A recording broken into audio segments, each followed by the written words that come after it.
This is an SUTV News Update, brought to you by the NDSU Bookstore. As we all know, Fargo is notorious for flooding, but this year's flood may be different than it has been in the past.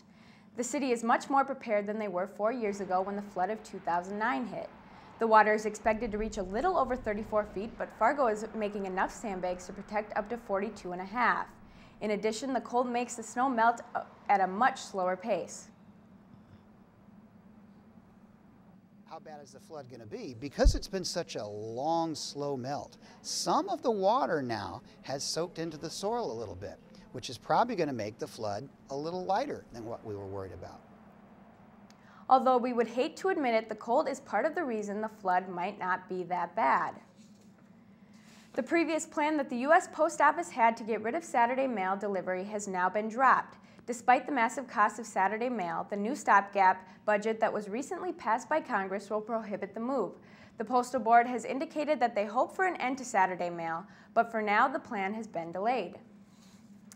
If you're up for a challenge and enjoy pizza, Spicy Pie might be the place to go. Spicy Pie is now conducting the 18-inch Spicy Challenge. To hear more about this challenge, tune into SUTV News tonight at 7:30 here on Channel 84. Inclement weather has struck Fargo yet again. This time, track and field was affected.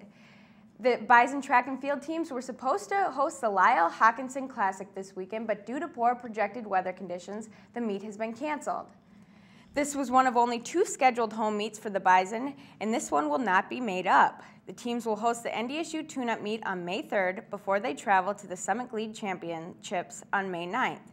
With only 6 meets left, the athletes will be looking for all the practice they can get. All right, we're going to take a live look at campus right now. It's very snowy out there and very slippery. Make sure you drive careful out there today. Now we'll move on to the weather and look at the next couple of days. Today we have snow with a high of 33, and tonight it'll be a high of 22 with snow in the forecast tomorrow. And I'll look at the 7-day forecast.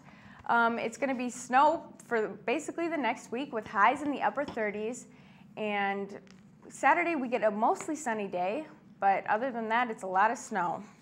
This has been an SUTV News Update brought to you by the NDSU Bookstore.